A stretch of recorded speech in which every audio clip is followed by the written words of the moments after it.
Bonjour tout le monde, ravi de vous retrouver pour cette émission du jeudi, le Bitcoin sur les 26 400 dollars, les altcoins finalement qui se comportent pas si mal, qui montent en ce moment. Regardez, on a déjà pris par rapport au Bitcoin à peu près 13% depuis finalement le 10 juillet.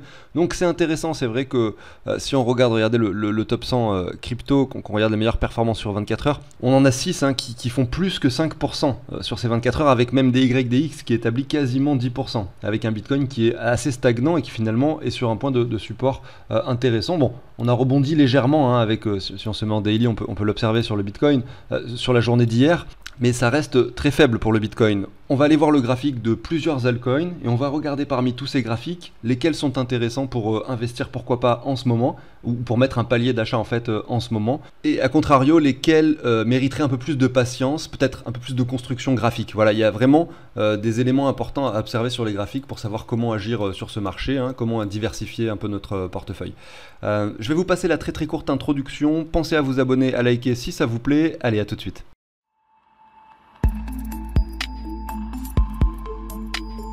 Alors comme vous le voyez à l'écran, ici on a un portefeuille fictif que l'on a créé en novembre ensemble, qu'on a alimenté avec pas mal de crypto, et justement ce que je vous apporte un peu au cours de mes émissions, ce sont des analyses qui me permettent par la suite de pouvoir établir certaines actions sur ce portefeuille pour essayer de l'optimiser au maximum, bien sûr. Et cet outil que vous avez à l'écran, je m'en sers aussi pour mon portefeuille perso au quotidien. C'est vraiment une énorme aide à la décision sur le marché des cryptos. Si vous voulez en savoir plus sur son fonctionnement, si vous voulez vraiment vous intéresser à cet outil que je vous partage sur la chaîne, eh bien je vous mets une petite notification en haut à droite qui va vous ramener vers une vidéo que j'ai créée spécifiquement pour expliquer en détail vraiment comment ça fonctionne et pourquoi est-ce que ça peut vous être utile. Et puis en plus de ça, dans la description de... Hop, excusez-moi pour le son. En plus de ça, pardon, dans la description de chaque vidéo, vous avez des informations également à ce sujet. Voilà. Je débute avec le Bitcoin. Alors là, on est en daily, on va passer en weekly. Je vais le faire très rapidement parce qu'on en a déjà parlé à plusieurs reprises lors des dernières émissions. Je vais lister les points importants. Nous avons eu un retracement de 78%. Après ce retracement, le Bitcoin est revenu chercher une zone comprise entre les 23,6 et les 38,2 de Fibo. Cette ligne-là représente l'ancien point bas finalement de juillet 2021. C'était un point de support que nous avons cassé par le bas, que maintenant effectivement nous travaillons en tant que résistance. Voilà pour le résumé factuel de ce que l'on observe sur le graphique du Bitcoin.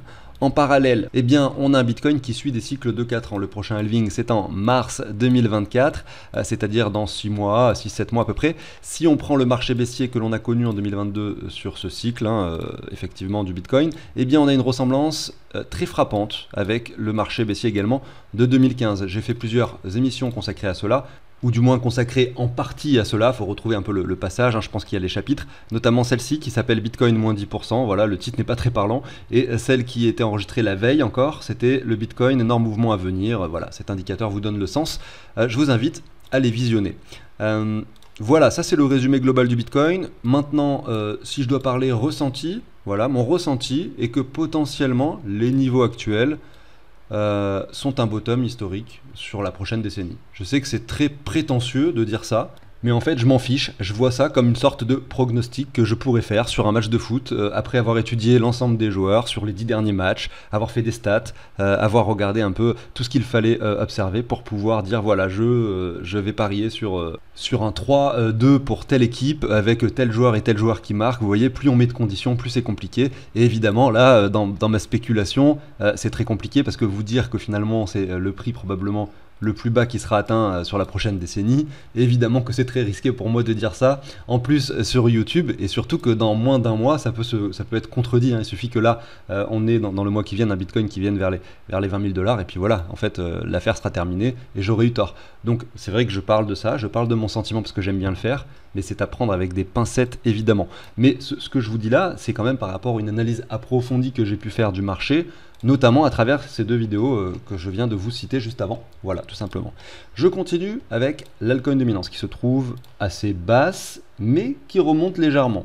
On va dire que c'est la première fois qu'on a un rebond aussi important depuis le mois d'août 2022. Alors non, plutôt depuis le mois de novembre 2022. Regardez, après cette chute, eh bien on revient chercher quasiment les 23,6. On a un point de support assez important à ce niveau-là. Malgré tout, on a également un V-bottom qui peut se traduire par un W par la suite. Mais quand on regarde l'historique de ce graphique de l'altcoin dominance, des V-bottom, on en a eu à de nombreuses reprises. Donc une alt season également peut se produire sans trop de problèmes. Malgré tout, on reste dans une période de désintérêt assez prononcé, donc j'aurais plutôt tendance à penser qu'on dégueule un petit peu comme ça en dessous de cette ligne de résistance pendant un moment. Alors je sais que c'est pas quelque chose qu'on a vu depuis longtemps, mais je pense que la volatilité va s'écraser sur l'altcoin dominance, contrairement à ce que l'on avait ici dans cette phase de marché, puisqu'on connaît des cycles de 4 ans, et que si on revient 4 ans en arrière, regardez le halving ici, on va mettre un trait cette fois-ci plutôt que de mesurer le nombre de semaines, ça revient au même. Je le copie, je le colle, je le positionne par rapport à la phase du coup d'il y a 4 ans. Voilà, c'est comme si on entrait vraiment dans cette phase en fait de marché, vous voyez.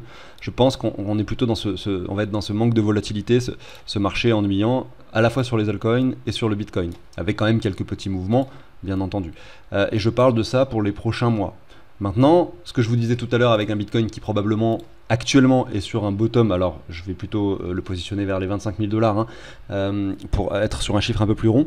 Actuellement, je présuppose qu'il est sur un bottom pour la prochaine décennie, mais que évidemment, on va pas aller aux 60 000 directement, que ça va rebondir tranquillement, doucement, que en fait, peut-être les 25 000, on va revenir les chercher encore plusieurs fois, qu'on va peut-être monter un peu avant le halving, peut-être jusqu'aux 40 000, avant d'avoir une chute assez importante. Et en fait, je présuppose que voilà, on a cette tendance haussière qui peut se dessiner et que le vrai bull run s'opérerait entre guillemets plutôt vers le mois de septembre 2024, comme ce que l'on voit chaque fois, c'est-à-dire plusieurs semaines après le halving, notamment ici c'était le cas, et pareil en 2013, quand on a eu ce marché qui ressemble beaucoup d'ailleurs à celui qu'on a actuellement. Regardez, avant la réelle hausse, on a eu quand même encore quelques semaines, et après le halving généralement on a une chute, ou même juste avant, vous voyez ici en l'occurrence, c'était en 2015. Donc pour en revenir à tout ça, maintenant je vais parler rapidement d'investissement avant de commencer les analyses des altcoins. Je pense, et d'ailleurs je l'avais dit à de nombreuses reprises, qu'ici c'était un très bon moment pour acheter du Bitcoin. C'est ce qu'on avait fait sur le portefeuille fictif à l'époque, c'était au mois de fin 2022 grosso modo.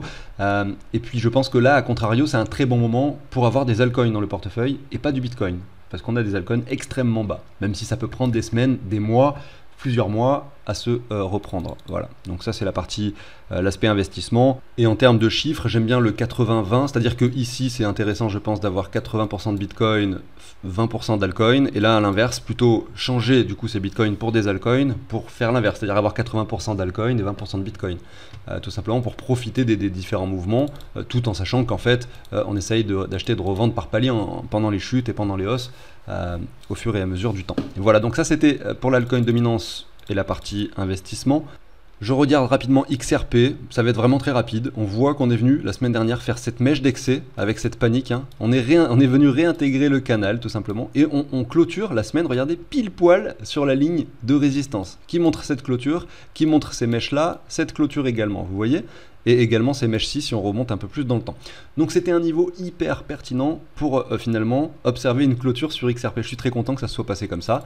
Et maintenant, même si on continue la semaine suivante dans le rouge, eh bien on peut toujours espérer qu'avant dimanche on clôture au-dessus et qu'en fait ça soit un point de support, c'est toujours possible pour un rebond. À ce moment-là, on aurait une ligne de coup, une neckline très importante, très intéressante, parce qu'on a navigué en dessous, on casse le point, on rebondit dessus et ensuite ça part, quoi. C'est vraiment ce qu'on veut voir en fait sur un graphique. Maintenant, si on réintègre durablement cette zone-là, et bien à ce moment-là, voilà, on rentre dans une autre phase de marché, dans un autre contexte. Ça aura été une hausse finalement que temporaire, d'euphorie qui n'aura pas servi à grand chose. Mais pour l'instant on n'y est pas, parce que justement on navigue sur ce point, c'est le point critique, où on ne sait pas trop si on doit acheter ou pas, mais ce qui est clair c'est que évidemment vaut beaucoup mieux, c'est beaucoup plus intéressant d'acheter du XRP à 52 centimes qu'il y a quelques semaines ici, quasiment sur les 1 $, donc il coûtait 2 fois plus cher. Regardons maintenant également hyper rapidement le Binance Coin. Vous voyez qu'on a cette ligne qui est une ligne de support très intéressante qui, d'ailleurs, au début de la semaine, effectivement, nous faisait peur, parce qu'on avait le cours du Bitcoin qui se trouvait vers les 207 $, même un peu plus bas, vers les 203 $. On était très proche de cette ligne des 200 $, un peu comme c'était le cas ici lors de ces 3 semaines, vous voyez, avec ces mèches-là. Et puis, en fait, regardez, on est quel jour? Le jeudi. On réintègre directement la zone au-dessus finalement de cette ligne de support. Donc, c'est vraiment très encourageant pour le Binance Coin. Évidemment, quand on était sur les 200 $, c'était un moment où on n'avait pas du tout envie d'acheter parce que visuellement le graphique était très moche. Mais comme je le dis, il faut toujours attendre les clôtures. Et puis pour les personnes qui aiment prendre des risques, eh bien c'est toujours bien d'acheter des chiffres psychologiques ronds. En l'occurrence 200 $, c'est un chiffre rond très intéressant pour le Binance Coin qui a été touché, regardez, sur plusieurs mèches et qui en fait peut-être est le point bas du Binance Coin, on ne peut pas le savoir, mais dans tous les cas c'est un point beaucoup plus intéressant, comme je le disais sur XRP juste avant, que lorsque nous étions en mars, en avril, en décembre, en novembre, qu'on était sur les 350 $ au niveau du prix du BNB, tout simplement. Je continue avec quelques cryptos. DYDX, on en a parlé en début d'émission, c'est la crypto du top 100 qui performe le plus ces dernières 24 heures. Et également sur ces 7 derniers jours, elle est sur quelque chose de positif, ce qui est assez extraordinaire. Regardez ici son graphique par rapport au dollar. On a dessus un joli canal en expansion, c'est-à-dire qui à la fois va vers le bas et vers le haut, mais qui est un peu plus orienté sur quelque chose de bullish. Je vous le montre ici, voilà, tout simplement. On est vraiment au milieu, de façon assez précise, hein. On reste au milieu de ce canal en expansion sur cette crypto. La chute a été assez importante, mais ce qui est surtout très intéressant à voir, c'est qu'on a, regardé ici, tout simplement un RSI qui, en parallèle, si on devait lui mettre un canal également, est vraiment beaucoup plus haussier qu'en fait le cours en lui-même. Et ça c'est très encourageant en fait en général.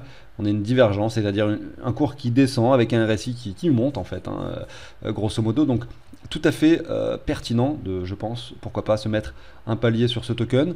Maintenant attention, là c'est vrai que sur ces 7 derniers jours il performe pas mal. Si je le regarde par rapport au Bitcoin, on l'observe très clairement ici.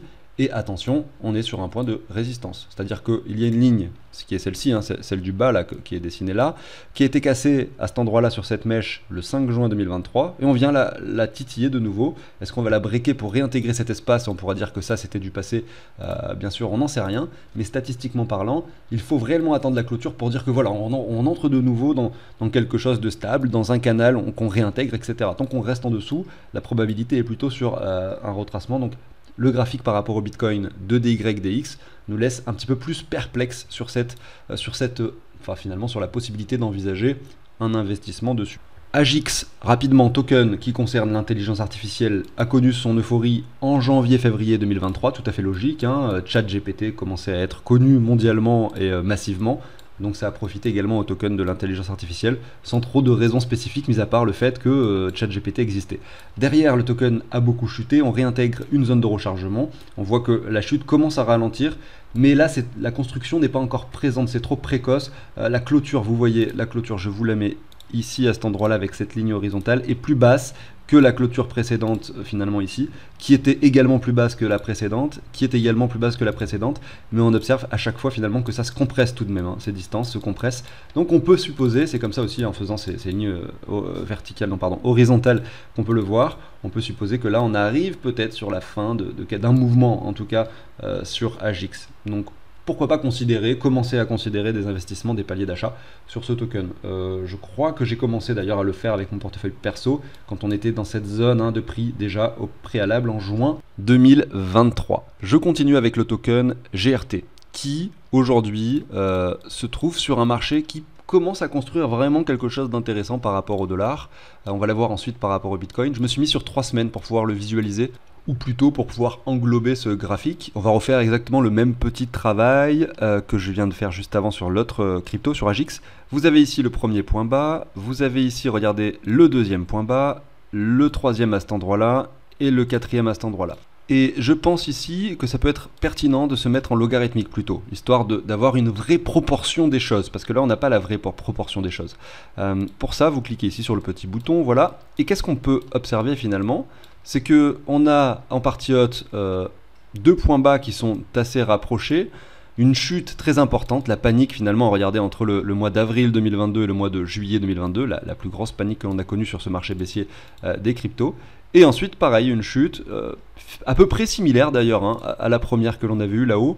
Regardez, je vous montre ici, on a vu 49% de chute, et ici on a 45. Vous voyez, c'est tout à fait similaire, avec au milieu par contre un moins 70%. Voilà. Et donc ça justifie un début de latéralisation. C'était très difficile d'acheter du GRT ici pour profiter de cette hausse. Par contre, c'est beaucoup plus facile maintenant d'acheter du GRT par ici pour profiter de cette hausse. Voilà, évidemment, c'est de la spéculation, je ne sais pas si ça va se produire de cette façon, mais vous avez compris un peu l'idée. On attend que ça retrace, que ça remonte fortement, que finalement on est de nouveau cette chute assez lente, que le marché entre dans une phase de désintérêt très importante comme c'est le cas en ce moment. On essaye de se mettre des paliers sur cette zone pour profiter de la hausse suivante. Allez, une petite dernière pour la route, beaucoup plus capitalisée, beaucoup plus connue, c'est Avax, qui, regardez ici, par rapport au dollar, se comporte assez mal. Alors là, je suis en logarithmique, hein. Vous savez que ça modifie un peu l'aspect, enfin en tout cas l'apparence du graphique. On voit que la chute a été très violente, notamment à cet endroit-là, au mois d'avril jusqu'au mois de juin 2022, mais que malgré tout, même si ça s'est ralenti, on est toujours sur des plus bas qui sont toujours plus bas. Donc c'est pas très encourageant et on n'a pas de construction propre qui nous permette d'investir. On aimerait bien voir quelque chose qui dessine plutôt quelque chose comme ça, comme je vous l'ai montré sur GRT juste avant, pour pouvoir investir de façon un peu plus importante, de façon un peu plus intéressante sur Avax. Si on le regarde par rapport au Bitcoin, c'est encore pire en fait. On a cette construction baissière qui à la fois ralentit toujours, hein. C'est vrai que ça c'est toujours encourageant de voir ces ralentissements de façon générale, mais on fait encore de nouveaux plus bas. Et ça c'est le cas sur beaucoup de cryptos. Ça ne veut pas dire que les projets sont nuls, ça ne veut pas dire que cette crypto va disparaître ou que finalement son prix ne va faire que chuter et va continuer dans cette perspective. Ça veut juste dire qu'elle met un petit peu plus de temps, que l'euphorie préalable était peut-être beaucoup trop important et qu'il faut beaucoup plus de temps pour digérer le mouvement. Peut-être que les premières euphories qu'on aura dans les cryptos, ça sera celles qui construisent dès maintenant des W, ça sera peut-être assez précoce, peut-être même avant le halving, peut-être juste après le halving.